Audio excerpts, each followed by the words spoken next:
Welcome, everybody, to another episode of SaaS Stories. Today, I'm joined by Patrick Gentry of Sprout Solutions, CEO and co-founder. Welcome, Patrick. How are you? Yeah, thanks. Thanks, Joanna. It's great to be here. Thanks for having me. Absolutely. Tell me about Sprout Solutions. What got you started into this creation and also into the world of SaaS? Sure. So, yeah, it's an interesting question. It's been quite a ride.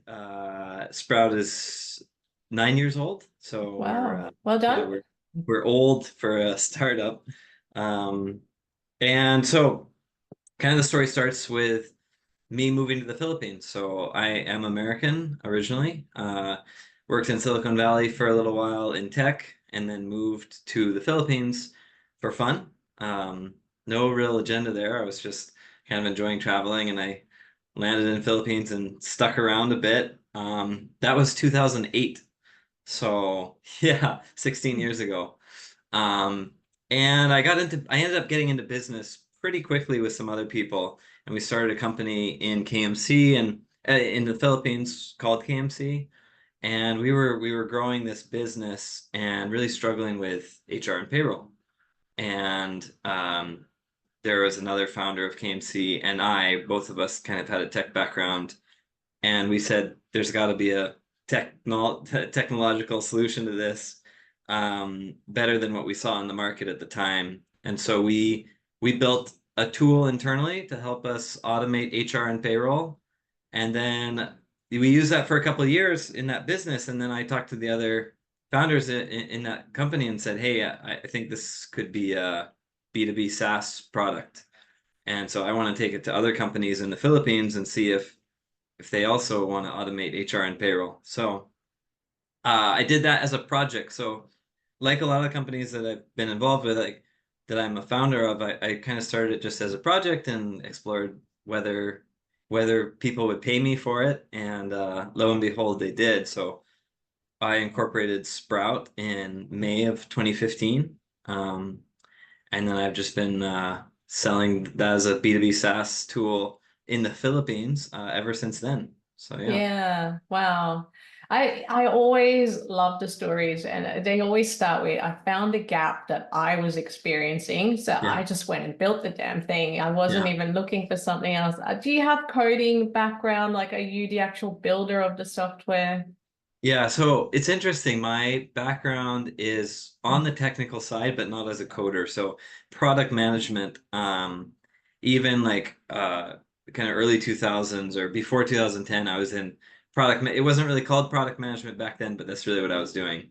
Um, yeah, so that's the side that I come from for sure. Yeah. But you make it sound so easy. It sounds like you've scaled two companies, but I'm sure it has come with lots of challenges. Yeah. What strategies have you found effective in acquiring and retaining customers? Sure. Actually, so first is like founding and making it seem easy. Certainly not. I have a laundry list of companies that I've started and failed very quickly. And in the early days, I really love just looking at things as interesting projects and no more, no less. I think a lot of young people, so like maybe people that are listening that are thinking about wanting to be an entrepreneur or wanting to start a tech company, um, it's best not to force it. And I never called myself a CEO of anything for quite a while. It was always like, hey, this is an interesting project, I'm starting it.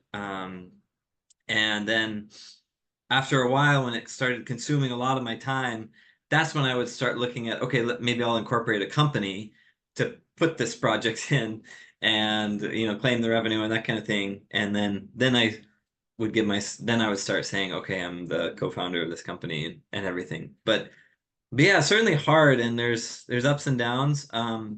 So your question around growing, B2B SaaS is, I think growth is the number one thing with B2B SaaS. So again, a lot of young founders I talk to are very product focused, and it's one of those mentalities like if I build it, they will come. Um, Yeah. and man, that's just not the case with B2B SaaS. It's like the name of the game is sales and marketing, really, and it's brutal. It's really hard. in our in our it does depend a little bit on what kind of SaaS you're selling. So if you're selling something that like a couple people within an organization can use, you can do like a product-led growth motion, and you just kind of put your website up and you advertise a lot and people start picking it up and you close bigger deals later. But for us, like Sprout, we're a sales-led growth company. And so for a client to use us, 100% of their employees will use Sprout. So it's a big decision, which for the company, which means it's a frictionful sales process, which means we have to have this whole like sales-led growth. And yeah, it becomes a totally different engine versus the like product-led growth that can be sold to anybody in a company. Yeah, yeah, there's definitely a lot of ways to grow. There's, customer-led growth, sales-led growth, product-led growth. And it's really, I kind of have seen people have success with either one. I guess it just depends on the industry, how hard it is to use the software as well, how much of a Yeah. paradigm shift it is for the organization, how much change management is required. So Yeah. yeah, it can definitely range from being like not so hard to extremely hard, and very long life cycles as well. Yeah. Yeah. Yeah, absolutely.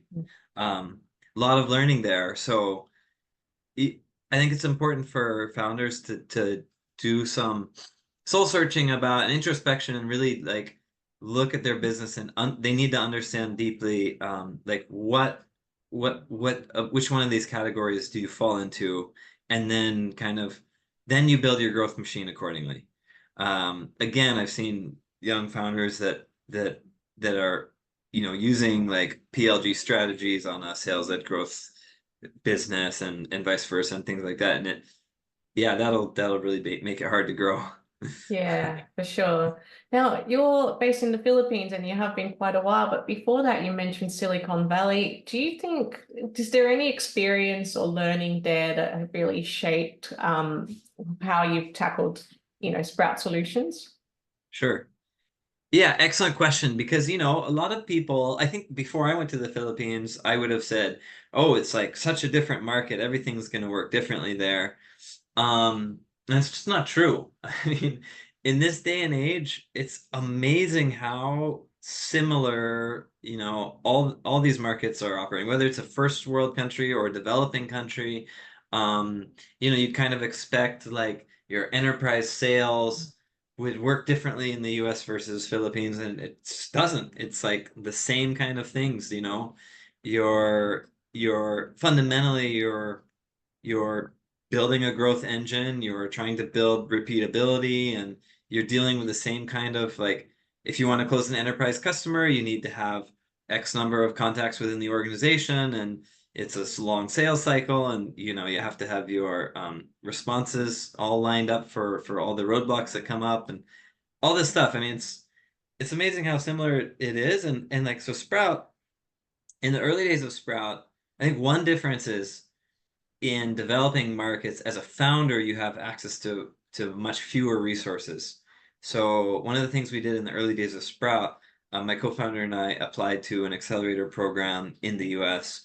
And it was an accelerator designed for enterprise SaaS.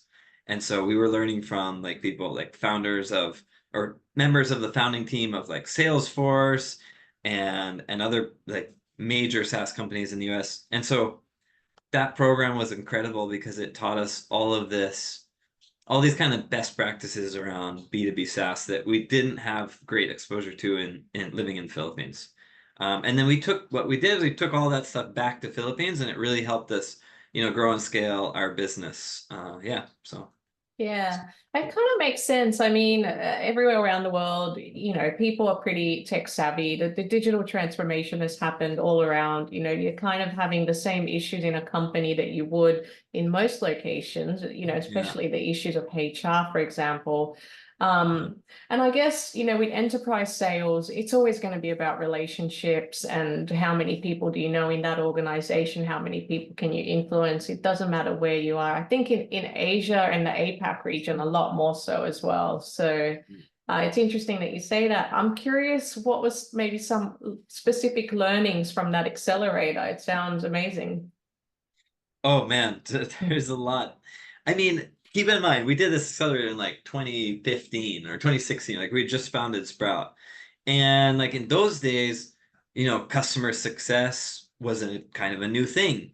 It was starting to be like we got to meet Nick Mehta, he became CEO of Gainsight, which was like a pioneer in the customer success field.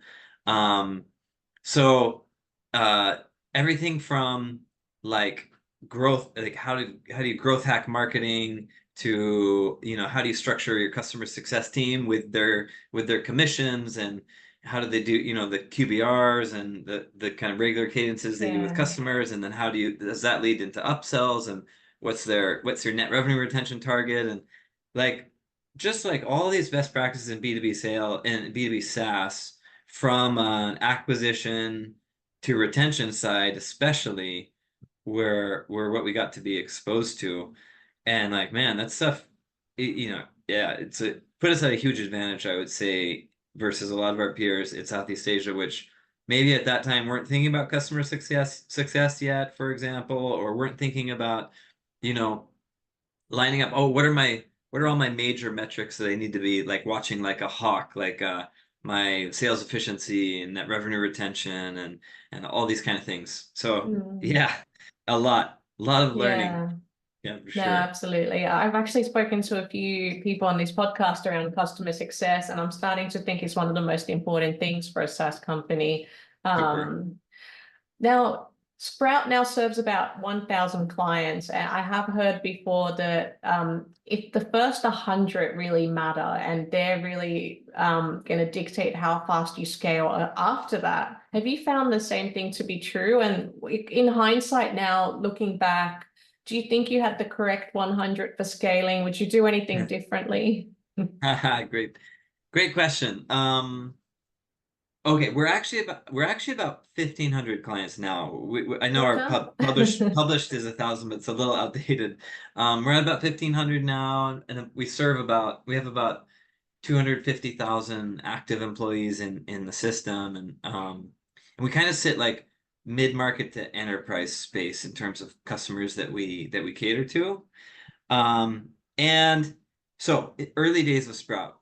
So Sprout now, by the way, we also have about 460 employees in Sprout internally. Right. So Yeah. we've kind of grown bigger ourselves. But in the early days, it was like me doing a lot of things. And like in the very, very early days, like first 50 clients, I was the one selling, I was the one implementing, I was the one doing customer success, most especially those three. And that was super, super critical. If you're early stage SaaS, you need to be doing as much as you can yourself. Partly to save money, because you're broke and you don't have money, and partly because you're taking all of these learnings back. I was fortunate we had a couple developers very early that were really, really good, and I would be always like bringing things back with them and working with them. Um, but our strategy, so very early, so first couple of customers we had, they had a handful of employees, maybe 20 or 30, and then we closed a client with like 200 employees, and we recognized very fast that the sales cycle and support and things like that were very similar with these two groups. So in our minds, we were like, well, one is paying us like $100 a month, and the other is paying us $1,000 a month, and they're pretty similar in everything else. So I think we need to go that way. So that was, things like that you grasp really quickly when you're doing everything yourself, and you get to see, like I was doing all this like sales and onboarding and support myself. So I was seeing all this firsthand and like, man, okay, this is the way we need to go. And so we set our sights on getting bigger and bigger and bigger customers as fast as we could. And the software wasn't really ready. I mean, like HR and payroll is incredibly complex. And so what happened is it acted as a forcing function. So when we closed an account with a client with 1,000 employees, it was like all this stuff broke in our, not just our software, but in our implementation, in our support side. Like we weren't just ready to handle onboarding and supporting a client that big, but we had closed it, so we had to do it. And my co-founder and I were in meetings with our first proper enterprise customer every single week, just trying to make things work. We got so much learning from that. All of a sudden, these like 100, 200, 400 person companies were pretty easy for us. So it acted as like this forcing function to get us, better and better and better at serving what would become our core market, which is like 100 to 2,000 employees. Like that's kind of our ideal customer range. We go all the way up to like 20,000 employees for some of our much bigger clients, but a lot of our bread and butter is this kind of mid-market. So yeah, I mean those customers, those first few customers you have kind of help you dictate the kind of direction that you want to take the company. Mm. And then you're driving that really, really hard after that. Yeah, no, it's a good learning, and nothing it speeds up productivity like gaining your first enterprise client and having to build it for them. Having to build for them. Yeah, absolutely. Yeah. Um, you mentioned two words that I was really interested in, strategy and also sales, I think. So again, coming back to that accelerator that you went to, did you learn anything about strategy and the importance of having one? And maybe if you want to talk me through the sales processes that have really helped as well. Mhm. Sure. Wow, there's a lot. I mean, a lot to strategy is quite broad, and there's a lot to unpack there. I would say like just at a very basic level, because I still see a lot of people getting it wrong. And I know I referenced this earlier, but like you need to look at the kind of product you're selling and the kind of sales that you have to do to sell it. So what I mean is if one customer is paying you $10 a month, you cannot afford to spend any time selling to that customer. It needs to be like them just signing up and doing everything themselves. Like if you find that like one customer is worth $500 a month to you, all of a sudden you can afford to spend time talking to them before they start paying you, plugging in after they're paying you to like make sure they're doing okay. You can maybe have an implementation team handling them. So like just knowing like these basics is a very important place to start because strategically it has this massive effect on your go-to-market. We call it like go-to-market, your go-to-market motion. Um, Now, in terms of like, so for us, it's a very frictionful process. So a lot of companies, the companies want to talk to you, they want to explore the solution. It takes like a month or 2 months or 5 months to sell the product to them, but then they're willing to pay you like 500 or 1,000 or $100,000 a month, right? At the very high end. Um, so for Sprout, it's it's when you're thinking about this, you're kind of allocating resources accordingly. Now, in our context, so if you're looking at selling a B2B SaaS product where you can't afford to charge a decent amount to customers, then it's like a sales process. And then the way that we look at it, and not all companies do this, but we have a marketing engine that we put a lot of resource into. Like we spend a lot here. We do thought leadership articles. We have marketing agencies. We use like 8 different marketing agencies to help us. We do events. We do thought leadership pieces. We do PR. All these different kind of pillars of marketing, which leads to a lot of interest, and that leads to inbound leads that we then pass to sales reps, and they work on those reps. They work on those leads.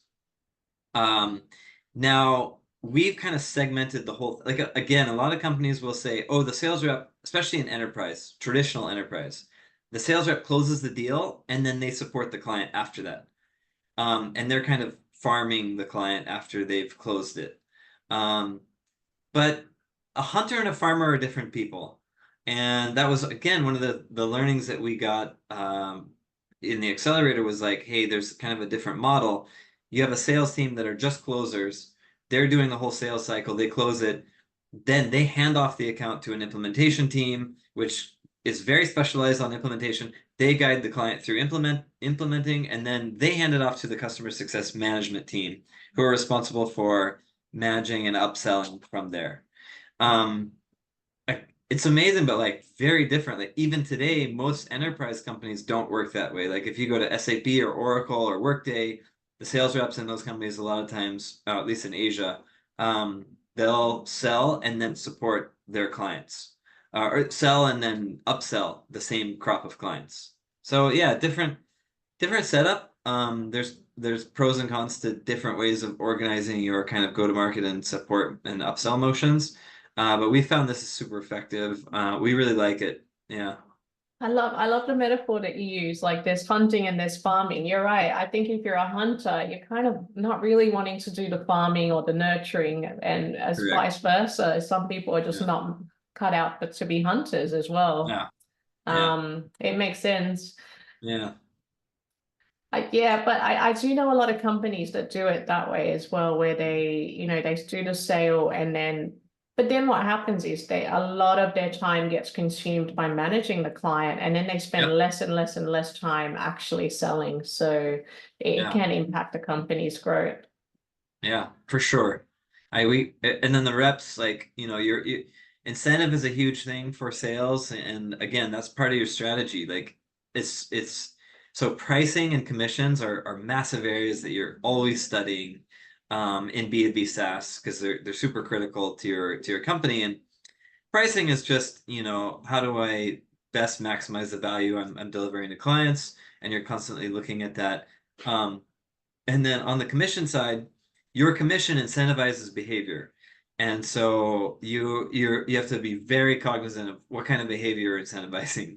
As an example, for us, sales reps get commission on the first year only, which is pretty standard in the industry, because then it keeps them hungry, right? Like a sales rep, their commission is expiring every 12 months. So Yeah. they're constantly looking for, to keep that commission stream coming. So yeah, these kind of things are super important for sales-led growth. Mm. How would you approach commission for customer success teams? Is it about keeping the client, or is it just about cross-selling and upselling? So both. Good question. So customer success, so sales is earning commission on first year. Conversely, customer success doesn't earn anything on first year, but they start earning commission on the renewal. So first time the Yeah. customer renews, like in year two, now the customer success rep is earning commission, and then they're earning commission just on the renewals, and then additional commission for anything that they upsell, cross-sell, all that stuff. Yeah, Yeah, yeah, love that. Sounds like a really amazing process that yeah, yeah, absolutely sounds like it's going to work. yeah. It's been working.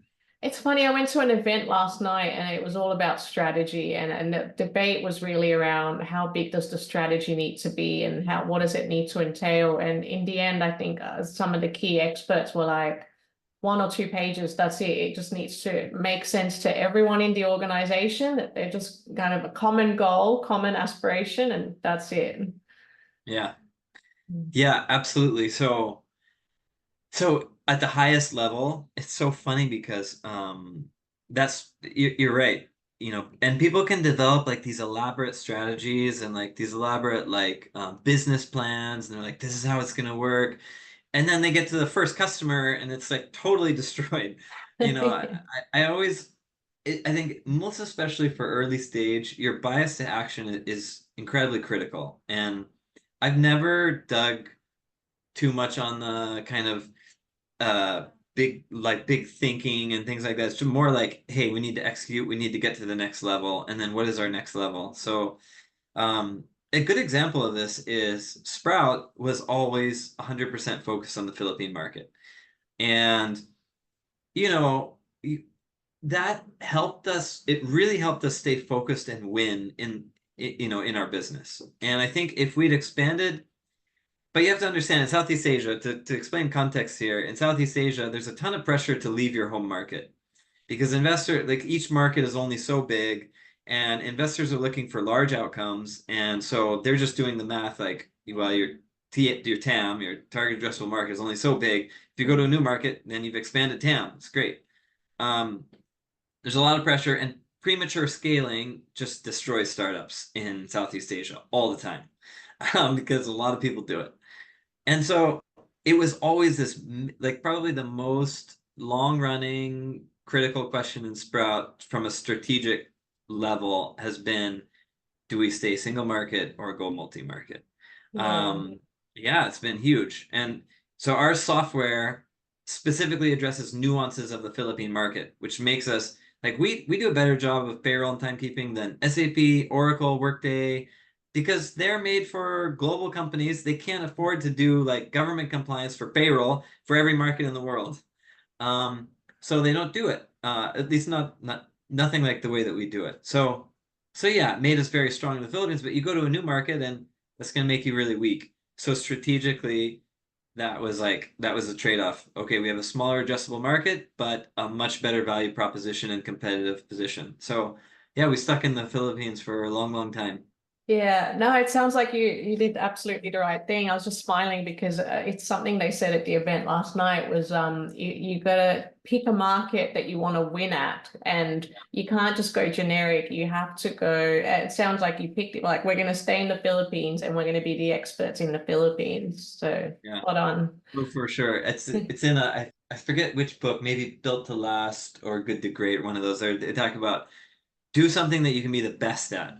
Yeah. Um, Now, I would be very cautious kind of saying that to entrepreneurs who are thinking about starting something because I don't think when you're first starting something, you have as clear a picture that like, yeah, I can be the best in the world at this. Yeah. Like I was always very insecure at the start of Sprout, like, can we really be the best in the world at this? But we got there. And so, yeah, we got to be the best in the world at Philippine HR and payroll, right? So, yeah. Yeah. What advice do you have for other tech and SaaS founders that are maybe looking to break into the Philippines market? Maybe they're dominating, Australia, New Zealand, and they're looking towards the Philippines and maybe other Asian markets as well. What advice would you give them? So, easiest thing, if you're thinking about it, book a flight. Yeah. Book a flight and go there. That's it. It's just as simple as that. Once you have a plane ticket, now you're incentivized to set up meetings, and you'll reach out to whatever network you can, even like if it's like Facebook groups in the industry that you're going to. Like, for example, let's say you want to get into HR in the Philippines. Book your flight, and then you go to the Philippine HR groups on Facebook, and say, hey, I'm coming to the Philippines. I want to meet people in HR, whatever, in accounting or whatever vertical you're in. Like, I don't know. It's like I know how silly or kind of basic that is, but like No, just do it.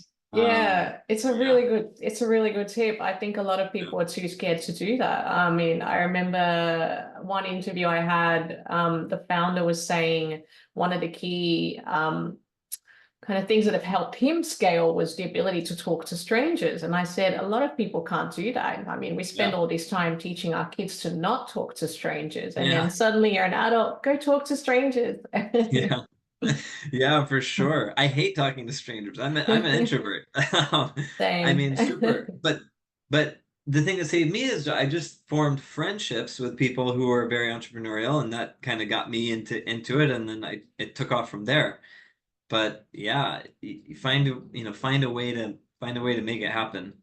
Um, that's what I would say. Because I think when you're in Australia or the US, like I was, you think about Southeast Asia, the picture in your mind is like something probably radically different from how it is.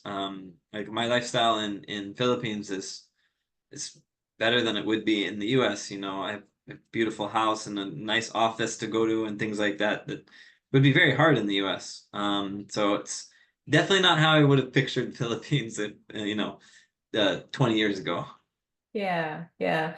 And I love that. Like, just book a flight and go and experience the culture, because you could do so much reading and, listening to podcasts, but you have Yeah. to be in it to really understand it. Super. The second you're on the ground, the second you're talking to people, all the planning that you've done, most of the time goes out the window anyway. Yeah. So you book a flight, you go there, you'll probably either be very pleasantly surprised or very unpleasantly surprised, and then your decision is done. Like then okay, yeah. So that's what I've Yeah. found. I've like started and failed a bunch of stuff. And it was just because I just tried to do it. And then got to a decision very quickly. And that's that just makes everything faster. Yeah. So then Fail you're either quickly successful and or learn not. from it. Yeah, that's right. Yeah.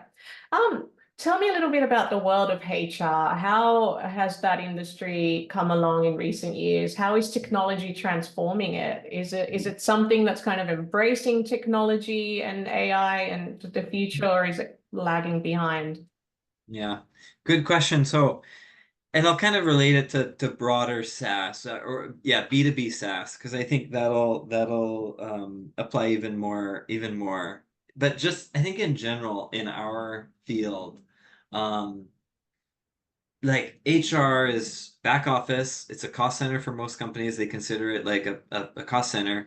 You would think budgets are going to be super tight, that people won't invest in technology maybe, or it's a lagging kind of tech adoption. Uh, but it's really not the case. Like even in Southeast Asia, which are like predominantly developing countries, uh, HR folks are very keen to automate. They're very keen to adopt tech, very keen on cloud-based SaaS. And many of these companies are going from Excel straight to cloud-based postmodern, beautiful SaaS products like Sprout. So yeah, it's that digitization wave is hitting Southeast Asia just like it hit the rest of the world maybe 10 years ago. Like Yeah. definitely US is ahead, US and other countries like Australia are further along this curve. But yeah, it's amazing how fast tech moves into these markets. And now AI is kind of transforming the whole thing again. So we have a lot of customers starting to ask about AI, and actually Sprout acquired an AI company last year. We have a Sprout AI Labs, this division, just developing kind of AI angles of addressing these pain points. So yeah, I mean SaaS, the whole SaaS industry is going to be kind of transformed. Software as a service, I think the best description I've seen around where it's going is like software as a service becoming service as a software. Uh, so AI kind of will make this shift of it's not no longer a tool that you have to use to do stuff. It's now a tool that does stuff for you, and you're just, subscribing to this service as a software. Yeah. Yeah, it's interesting. Yeah, for sure. I think the pandemic definitely helped speed things along with digital transformation and adoption of technology. Yeah. Sometimes I don't know if Australia is ahead, to be honest. A lot of the clients I speak to and people I speak to, their biggest competitor is Excel. So it's a Yeah. whole paradigm shift trying to sometimes sell the technology and, convince people that there's a better way to do this, Yeah. but they're so tied to their old Yeah. ways. Yeah. Well, and you know what's so funny, and that's a good point, and it's amazing. Like we're in tech, and so are we kind of we get so in this like echo chamber of like, oh, this is modern and this is good and this is old. Like in my mind, going from Excel to our software was like proper transformation. Like, wow, that's a big step. And like if you're on Excel, you're not digital. And then I talked to a customer and they were like, Patrick, you need to understand, before we talked to Sprout, in our minds, we had already undergone digital transformation because we went from the Bundy clock. So, the old punch cards, like you bring your card and Yeah. you punch it in the thing and then put it in like a lot of companies in Southeast Asia still operate that way. And Oh, they were like, we wow. went from Bundy cards to Excel. So in our Yeah. minds, we had undergone digital transformation, like everything was wonderful. We were so advanced. And then you came along and sold Sprout to us. And like when we first saw your product, we were like, it was hard for our user, like our payroll and HR folks, to really understand what kind of step change this was in our processes and everything. Like it totally overhauled our processes, and we had been thinking already we're so advanced. And so it really reinforced the idea that of perspective, right? And our perspective, it's you need to get out of your own head and you need to talk to customers and you need to get out there because you'll find like your idea of technological improvement is totally different than the market. Yeah. I mean, I've had this experience so many times. I'm just laughing because it's a very relatable story. And you're Yeah. right. They're like, well, Excel is a software, right? Yeah. But Yeah. Yeah, I mean, I think to a lot of those tech and SaaS companies, I just say, look, you just need to put in a lot of work when it comes to educating the customers. They're not looking for a solution because they think what they're doing is fine. So they don't understand yet that they have a problem. Yeah. What have you found has worked to change people's minds when they're very much accustomed to doing it that way? Mhm. So I think that's a very, very good question around like your go-to-market motion. Because so in the early days, this will be typical of a lot of SaaS companies. In the early days, you can do a lot of marketing and like just like put your website up, do like let's say Facebook advertising, LinkedIn advertising, and SEO, and have a great website. And people that have a need will search for the problem, find your website or your ad or whatever, and then inquire with you. And those inquiries are from companies who know that they have a problem and they're looking for a solution. And so your position to sell to them is very different than what you just described, where you're convincing somebody they have a problem. So it's a very big change in your go-to-market. In the early days, you'll probably be doing like SEO and some advertising, and you'll get all these leads of people that know they have a problem and looking for a solution. You go to sell to them, and you'll have a decent close rate. That's very different motion from the outbound callers who are generating lead lists, and then calling on those leads and then convincing them, hey, come and talk to us. And then the salesperson then taking it and being like, yeah, you have a problem. So Yeah. yeah, again, an area that you have to be super aware of. And know that it's way harder. The second one is way harder. Like Yeah. convincing a company that like, hey, the way our solution is 10x better. So you're always looking for that 10x value prop. Like what I'm telling you is 10x better than what you're doing today. And making that pitch to a company that doesn't know they have a problem is way harder. And it takes more work, You Mm. have to build your scripts, you have to refine your ICP much better, your ideal customer profile. You have to have all your lookalikes ready, like, hey, we serve X, Y, and Z in your industry, and they've cut this process by this much, and totally different. Very very hard. It takes and Yeah. more work involved. Yeah, Absolutely. It does take some time and some convincing. And I mean, if you're playing in enterprise as well, it's like so many people to convince and influence. yeah, And then it's like, and then, over to the customer success team, it's quite a challenge as well because you have to really educate them on how to use it the new way. They keep coming shifting back to their old ways. And if you're measuring that they're not using the software correctly, they're just mm, going to end up not renewing at the end of the yep. year. Yep, absolutely. Absolutely. And like again, strategically understanding where you're at in a customer's tech stack is super important. So what I mean by that is, are you a mission critical software, or are you a software module or something, an add-on to another software? Like people have built great businesses, for example, off of Salesforce. So like they Yeah. built something that plugs into Salesforce and then they go and sell to all Salesforce customers.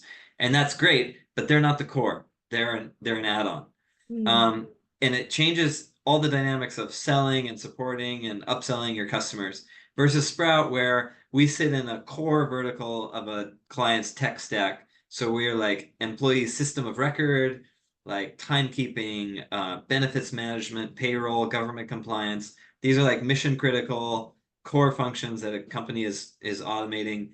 And so it changes, like, yeah, we're a lot stickier, but if our software breaks, it's like disaster for a client. So we have to be super big on availability, security, redundancy, all that stuff. Yeah. Yeah. Yeah, the dynamics, totally change. Yeah. Yeah. There's a lot to think about, I think. Mhm. Cybersecurity, privacy, how you handle data. Super. All this stuff becomes really big if you're mission critical. And then the trade-off is that you're mission critical, so they can't turn you off very easily. Yeah, They don't want to that's drop you. They true. get a lot of value from you, all that stuff. So it's trade-offs. Like if you're a young founder, you're thinking about starting a company, so many people will complain about a problem and be like, God, I wouldn't want to be trying to like so many people told me, oh my God, HR and payroll in the Philippines, like what a headache. That's a nightmare. I would not want to be in your shoes. And I was like, yeah, for sure. It's exactly that painful, but that's how big of an opportunity it is. So the Yeah. bigger the pain and the harder it is, the more stressful your life in the early days of your company, then probably the better off you are. The more rewarding later. Yeah, For that's sure. right. It's not meant to be easy. Yeah, it's not meant to be easy. No way. Being a tech founder is not like a cool like I'm so cool kind of thing. It's like hard work. It is. Yeah. Yeah. I always laugh. It's like the people that open a restaurant with the vision that they're just going to be eating dinner there every night. But no, it's hard Yeah, work. no way. Oh my gosh. Yeah, super. My last question for you. What's been the most rewarding part of building Mm, Sprout, the journey? mm, mm. So it's funny, there's so much here. I've grown the company from nothing to post Series B. So we've raised seed round, Series A, Series B. We have incredible investors behind us, which are really fun to work with. I founded the business with my wife, and she and I have had incredibly rewarding experiences building the company together. Really, really love working with her and kind of building this with her. So I've been like really fortunate with Sprout. I think I'm I'm so grateful for so much stuff along that journey. I think maybe one of the things that sticks out are the employee stories. So like seeing young people come into Sprout and grow their careers, like then seeing some of these careers just rocket ship and like blast off is incredible. I love it. I love like being able to give these opportunities and then really great people come in and they seize the opportunities and you can see them changing their stars. Like they maybe came in from a humble background and now their family line is on a totally different track. And you got to Yeah. be part of it. That's incredible. I love it. Um, I'm very close to that. So I see clients all the time, and I see what we're doing for them. And I'm really happy that we're impacting them and their employees and all that. But the people I'm working with every day, that's like that's yes, Yeah. that's something else.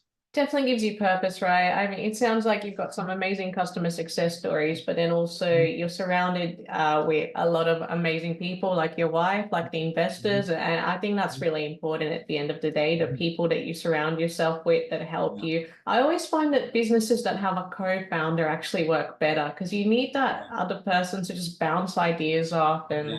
depend on and just, make sure you're not going insane at the end of the day.